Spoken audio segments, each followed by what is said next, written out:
హే పిల్లలు, ఈరోజు నేను మీ అందరి కోసం టిమ్మీ అనే ఒక చిన్న పిల్లవాడి గురించి సరదా కథను తీసుకుని వచ్చాను.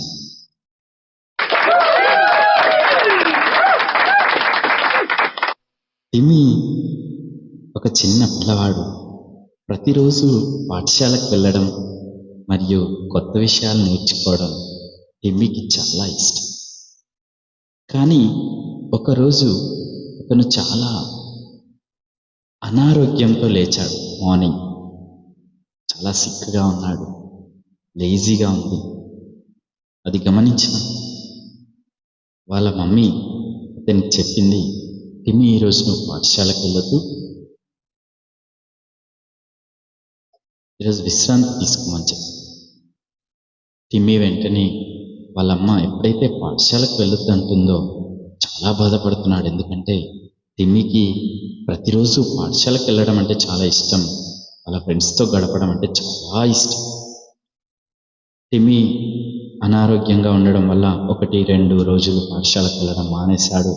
అతడు ప్రతిరోజు అతని పాఠశాల స్నేహితులని మిస్ అయిపోతున్నాడు.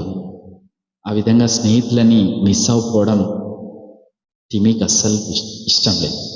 కాబట్టి అతను తన ఇంట్లో ఉన్న సమయాన్ని ఏం చేయాలనో బాగా ఆలోచించి అక్కడ ఒక నిర్ణయానికి వచ్చేసాడు. టిమ్మీ వాళ్ళ మమ్మీని అడిగాడు, అమ్మా నాకు డ్రాయింగ్ పేపర్స్ అండ్ క్రేయన్స్ కొనివ్వు, నేను ఇంట్లో సరదాగా డ్రాయింగ్ గీసుకుంటానని అంటాడు. వెంటనే టిమ్మీ వాళ్ళమ్మ ఓకే అని టిమ్మీకి డ్రాయింగ్ పేపర్స్ అండ్ క్రేయన్స్ కూడా కొనిచ్చింది. టిమ్మీ నెమ్మదిగా డ్రాయింగ్స్ వేయడం, సరదాగా బొమ్మలు వేసుకోవడం ప్రారంభించాడు. టిమ్మీ తన అభిమాన ఉపాధ్యాయుని బొమ్మ వేశాడు. అదేవిధంగా వాళ్ళ పాఠశాల ఫోటో మంచిగా వేసేశాడు. వాళ్ళ స్నేహితుల ఫొటోస్ కూడా వేశాడు. అన్ని బొమ్మలు టిమ్మీ యొక్క మనసులో ఎవరెవరు ఇష్టమైన స్నేహితులు, వాళ్ళ ఇష్టమైన ఉపాధ్యాయులు, వాళ్ళ పాఠశాల, వాళ్ళ ఆట స్థలం, వాళ్ళ బస్సు, ప్రతి విషయాన్ని ఆలోచించి చిత్రీకరణ చేశాడు. చిత్రాలు చాలా మంచిగా వచ్చాయి. వాటిని క్రేయాన్స్తో ఫుల్ కలరింగ్స్తో వేశాడు. సరదాగా ఆయన యొక్క ఆరోగ్యాన్ని మర్చిపోయి డ్రాయింగ్లో నిమగ్నమైపోయాడు. ఎప్పుడైతే టిమ్మీ తన అనారోగ్యాన్ని మర్చిపోయాడో, డ్రాయింగ్ వేయడం చేస్తున్నాడో, ఆయన ఆరోగ్యం చాలా కుదుట పడింది. నెమ్మదిగా అతడు జ్వరం నుంచి కోలుకోసాగాడు. టిమ్మీ తిరిగి మళ్ళీ పాఠశాలకు వెళ్ళాల్సినంత స్టేబుల్గా అయ్యాడు. ఇప్పుడు తన పాఠశాలకు వెళ్ళాల్సి వచ్చింది. టిమ్మీ ఒకరోజు ఉదయాన్నే లేచి తన డ్రాయింగ్ పేపర్స్ ఏవైతే ఇంటి దగ్గర ఉన్నప్పుడు వేసాడో వాటన్నింటితో పాఠశాలకు బయలుదేరాడు. తన బస్సు ఎక్కాడు. పాఠశాల ఆవరణంలోకి చేరుకోగానే టిమ్మీ వాళ్ళ ఫ్రెండ్స్ కళ్ళల్లో చాలా ఆనందం చూశాడు.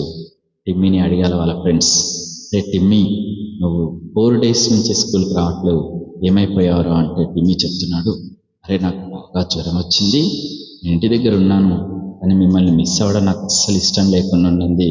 వీటన్నింటిని మర్చిపోవడానికి నేను చిన్న డ్రాయింగ్ చేశాను, ఇవన్నీ చూడండి అని టిమ్మీ వేసిన డ్రాయింగ్ పేపర్స్ అన్నీ వాళ్ళ ఫ్రెండ్స్కి, అదేవిధంగా వాళ్ళ ఉపాధ్యాయులకి కూడా చూపిస్తారు. టిమ్మీ వాళ్ళ ఫ్రెండ్స్ మరియు ఉపాధ్యాయులు టిమ్మీని చాలా మెచ్చుకున్నారు. ఈ విధంగా జ్వరం వచ్చి ఉన్నప్పటికీ కూడా పిల్లవాడి యొక్క అభిరుచికి డ్రాయింగ్ వేయడం అనేది నేర్చుకొని ఇంత మంచి డ్రాయింగ్ వేసినందుకు వాళ్ళ ఉపాధ్యాయులు చాలా అభినందించారు. ఈ విధంగా చిత్రాలు వేయడం, ఉపాధ్యాయులు చిత్రాలు వేయడం ఉపాధ్యాయులకి చాలా సంతోషం అనిపించింది. ఈ విధంగా మనం ఒక్కొక్కసారి ఇబ్బందికరమైన పరిస్థితుల్లో ఉన్నప్పటికీ కూడా వాటిని మర్చిపోయి మన యొక్క ఆలోచన విధానం, మన యొక్క అభిరుచుల పైన వేసినట్లయితే మన ఆరోగ్యము కుదుటపడుతుంది. అదేవిధంగా మనం ఒక కొత్త హ్యాబిట్ని నేర్చుకున్న వాళ్ళం అవుతాము.